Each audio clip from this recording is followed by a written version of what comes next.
ये कहानी 17वीं सदी की है, जहां एक अमीर और प्रतिष्ठित लड़का अपने परिवार के साथ खुशी खुशी जीवन जी रहा था।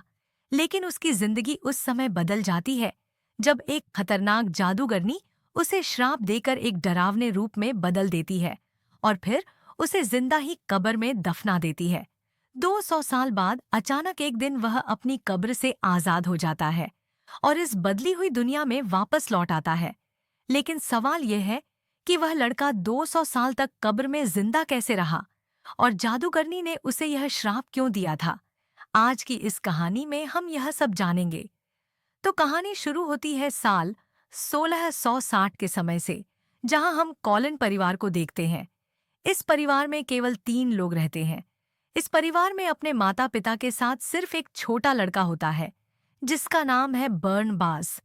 बर्नबास का परिवार बहुत ही अमीर था, क्योंकि उसके पिता का समुद्र में मछली पकड़ने का बड़ा कारोबार था।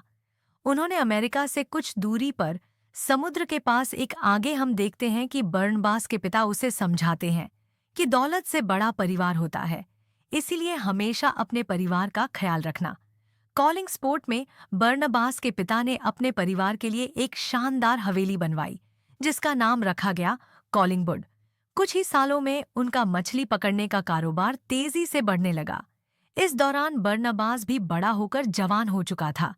इसी जवानी के दिनों में उसका अफेयर घर में काम करने वाली एंजेलिक नाम की एक नौकरानी से हो गया। फिर एक दिन एंजेलिक बर्नबास से कहती है, मैं तुमसे बहुत प्यार करती हूँ और अब शादी करके पूरा जीवन तुम्हारे साथ बिताना चाहती हूँ। लेकिन बर्नबास शादी करने से मना कर देता है। इस बात से गुस्सा होकर एंजेलिक बर्नबास को अकेला कर देने के लिए काला जादू कर और उसके माता पिता के ऊपर हवेली की एक मूर्ति गिराकर उनकी जान ले लेती है। जॉसेट।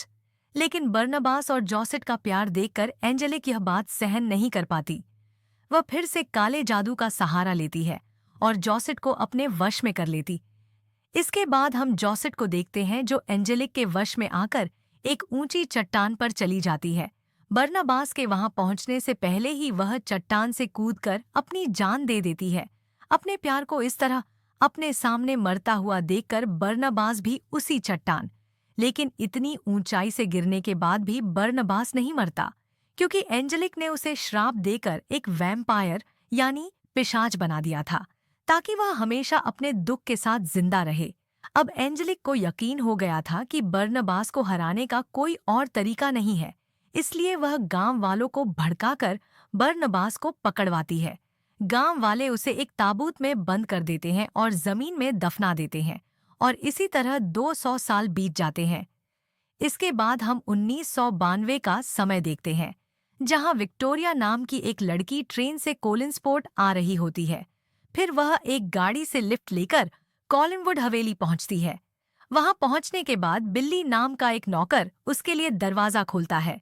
अब यहाँ विक्टोरिया को घर की दीवार पर बर्नबास की एक तस्वीर दिखाई देती है। इसे देखकर वह बिल्ली से पूछती है, ये कौन है? तभी वहां एलिजाबेथ आती है और विक्टोरिया को बताती है कि यह बर्नबास की तस्वीर है, जो कॉलिन परिवार का एक महान और नेक सदस्य था। यहाँ वह हमें पता चलता है कि एलिजाबेथ भी कॉलिन परिवार से है। उन्होंने अखबार में यह इश्तिहार दिया था कि उन्हें एक ट्यूटर की जरूरत है, जो डेविड का ख्याल रख सके। एलिजाबेथ विक्टोरिया को बताती है कि इस बड़ी हवेली में अब बस कुछ ही लोग रहते हैं। एलिजाबेथ कहती है, यहाँ मैं, मेरी बेटी कैरोलिन, मेरा भाई रॉजर और उसका बेटा डेविड रहते हैं। इस पर विक्टोरिया एलिजाबेथ से डेविड की मां के बारे में पूछती है। इसके बाद एलिजाबेथ विक्टोरिया को अपनी बेटी कैरोलिन से भी मिलवाती है। कैरोलिन असल में थोड़ी शरारती और जिद्दी स्वभाव की लड़की होती है। अब रात के समय डिनर पर एलिजाबेथ विक्टोरिया को डेविड के पिता रॉजर से भी मिलवाती है। उसी डिनर टेबल पर एक साइकेट्रिस्ट डॉक्टर जूलिया भी आती है। दरअसल डेविड अभी भी अपनी मां को देख सकता है, जिसे लेकर एलिजाबेथ को लगा कि उसे एक मनोचिकित्सक की जरूरत है। इसी वजह से उन्होंने डॉक्टर जूलिया को बुलाया था, जो पिछले 3 साल से वहीं रहकर डेविड का इलाज कर रही है। इसी बीच विक्टोरिया को थोड़ी दूर कोई सफेद चादर ओढ़े हुए नजर आता है। असल में डेविड यहाँ विक्टोरिया को डराने आया था, लेकिन वह नहीं डरी। अब आगे हम विक्टोरिया को देखते हैं, जो अपने कमरे में कपड़े ठीक कर रही होती है। तभी वह देखती है कि कमरे के सामने कोई चादर ओढ़कर खड़ा है। उसे लगा कि डेविड फिर से उसे डराने आया है, इसीलिए वह चादर हटाने जाती है। लेकिन चादर हटाते ही वहां जोसेट की आत्मा होती है, जो से ये कहकर आत्मा कुछ दूर चलती है और फिर गायब हो जाती है। अब दूसरी तरफ हम कुछ मजदूरों को देखते हैं जो जेसीबी से खुदाई कर रहे थे।